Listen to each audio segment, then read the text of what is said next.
So ito ang ating output. So napakaganda. Borderless siya.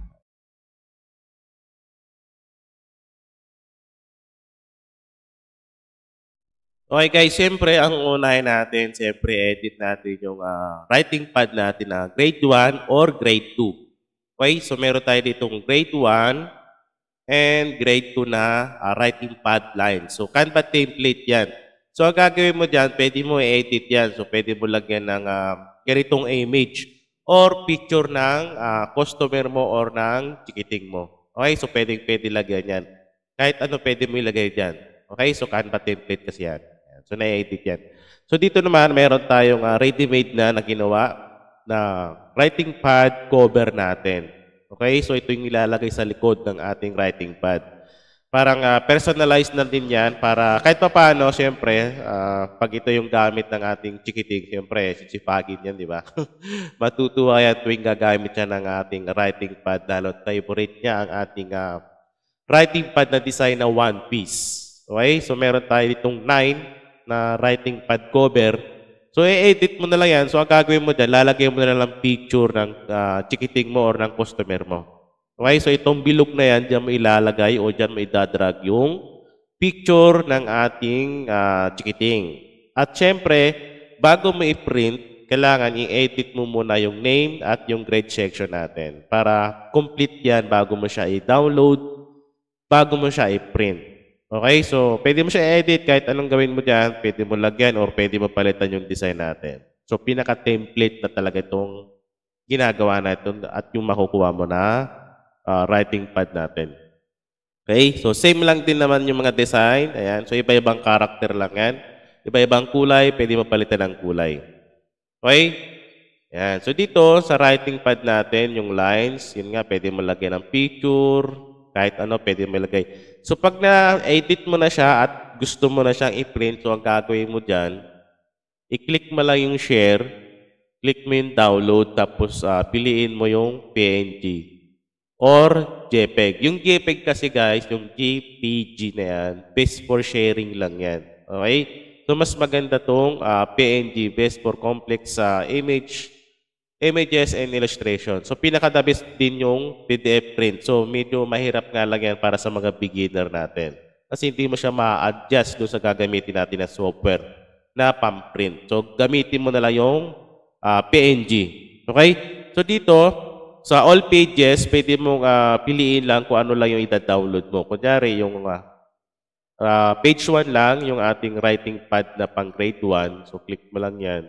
Sabay done. So, yun lang ang mada-download mo. Pwede mo naman lahat. So, click mo lahat.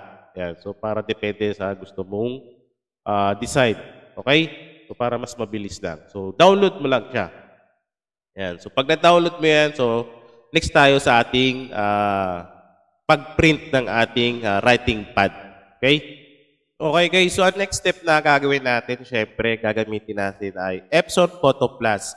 So, depende pa rin sa inyo guys kung ano yung ginagamit yung pa nagpiprint ngayon ng borderless. Okay, so para ito lang sa mga walang printer na pang borderless. So, optional lang din naman to. So, ang gamit kong printer ay L3210 na Epson. Pero yung driver na gagamitin ko ay Epson L3E2 series. So, sa mga gusto mag-borderless, mag-set ng ating borderless na printer. So, meron tayong tutorial dyan sa page natin. So, hanapin nyo na lang. Okay? So, select natin yan. L3E2 series na Epson. So, gagawin mo dyan, pag na-open mo yung Epson Photo Plus, piliin mo yung photo layout. So, click natin yung photo layout. Hanapin natin yung pinakaunang page niya, yung dalawahan. Kasi nga A5 size, di ba? So, A4, hatiin mo sa gitna para maging A5 size yung ating writing pad. So, click mo yan. Next mo lang. So, set natin syempre A4. Kasi A4 yung gagamitin na natin na bond paper at photo paper. So, hati lang sa gitna para maging A5 size. Okay? So, okay mo lang. Yan. So, next natin gagawin dyan, sa una, i-click mo yan. Ilagay natin yung ating cover na dinownload or inedit. So, ito yung sample natin. Click natin yung 11 kasi yan natin gagawing sample. So, ito yung ating cover sa writing pad. Okay? So, next pa natin, kung marami kayong tanggap na design. Okay? So, pwedeng isa lang, pwede naman dalawa. So, mas maganda dalawa para sulit yung ating A4 size. Ayan. So, pag na-set mo na yung ganyan, so gagawin mo dyan, punta ka dito sa bandang taas, kanan. Siyempre, nakaset yan. L3 to series. Siyempre, naka-borderless yan dapat.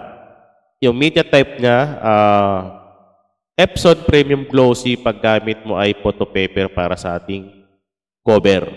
Okay? So, pag bond paper naman, set mo lang siya sa Epson Matte kasi wala siya ibang settings. Yun lang dalawa talaga. Sa print quality, standard or high. So, mas maganda yung standard lang para mas matipid sa ink at goods naman yung print niya, yung output niya. Okay, goods na yan, yung standard. Okay, so pagkatapos niyan, okay, so pag set na yan, siyempre, click natin yung start printing. Ayan. So, magpiprint na tayo. Punta tayo dito sa ating Epson L3210, naka-bypass para maging borderless yung print natin sa ating writing pad cover. Ayan. So, ang gamit kong ink, syempre, pigment ink Kuyi. Cyan, yellow, black, and magenta. Okay? Ayan. So, dito naman sa ating photo paper, depende sa inyo guys kung anong gagamitin nyo. So, ang gamit ko sa aking sample, Rambo brand. Ayan. Glossy photo paper, waterproof. So, 180 GSM lang to guys, A4 size. Ayan. So, depende kung ano yung gagamitin nyo sa inyong cover para sa ating writing pad. Okay? So, nasa sa inyo na yan. So, depende kasi guys sa printer. So, yung printer mo ay hindi gaanong maganda at kalakihan tulad ng ating L3210. Ang pinakasagad lang dapat talaga din ay 200 GSM pag-quap. Kasi pag-quap makapal talaga yan. Pero kung RC satin, okay lang din naman. Manipis lang din naman yon. Pag-quap kasi talaga, pag 200 GSM makapal na yan. Hirap na yan sa ating L3210. Sa una lang din naman yan guys. Sa una lang yan maganda. Pero pag tumagal na, hindi nakakaya ng papel yan. Kasi nga, masisira yung feeder natin dahil masyadong makapal. Okay? So, mas maganda pag L32 din yung gamit mo. Pinakamaganda dyan, 180 GSM lang. Goods na, safe pa yung printer mo. Lagyan mo na lang phototop para mas kumapal. Okay? So, ganun lang yung sekreto dyan. So, ito ang ating output. So, napakaganda. Borderless siya. Ayan. So, ganito yung magiging itsura na guys. Pag nag-print kayo ng borderless ng ating writing pad cover. Diba? So, napakaganda oh. Ang ganda ng output niya. Okay? Next natin guys, sa writing pad lines naman natin. Okay? So, writing pad lines naman natin. So, same process. Click mo lang yung ating photo layout, yung dalawahan. So, next mo lang A4 size, syempre. Okay? So, ilagay natin yung writing pad lines natin. Ayan. So, ilagay natin itong pang grade 1. Ayan. So, next natin, isa pa. Ayan. So, depende kung alin yung pipiliin nyo doon. Ayan. So, dito naman, punta tayo dito. Okay? So, lagyan natin siya ng margin. Ayan. So, hindi na siya borderless pag nilagyan mo siya ng margin. So, gano'n na magiging itsura yan, guys, sa mga magtatanong. So, huwag mo siyang lalagyan ng margin kasi hindi na siya magiging borderless. Okay? Ayan. So, click natin yon, off mo lang. Okay? Ayan. So, after nyan, ang pipiliin mo sa media type, Epson Matte, kasi papel yan. So, wala kasi ibang option dito, dalawa lang. Epson Matte at Epson Premium Glossy. So, papel yung gamit natin. Select mo lang, media type, Epson Matte. Ayan. So, sa print quality, standard lang kasi papel lang naman yan. Okay, so layout, borderless. Yung ating driver, L3E2 series para makapag-print siya ng borderless. Okay, so after nyan, click mo ulit yung start printing. Okay, same procedure sa ating writing pad cover natin.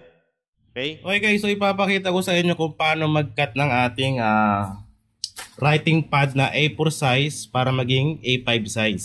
So ang gamit ko lang yung ating metal na cutter platter or cutter. Okay?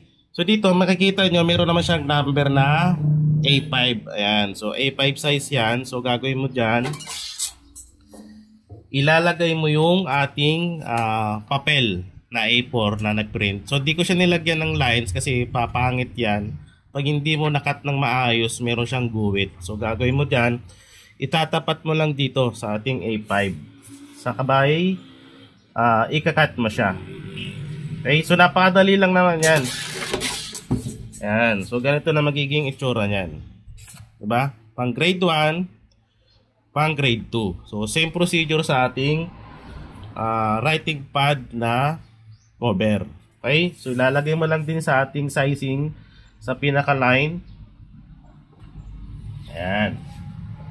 Saka mo siya ikakat. Okay? So ganito nagiging itsura niyan, guys. So, diba? So napakadali lang, di mo nakalain lagyan ng line. Ayan. So meron ka ng writing pad.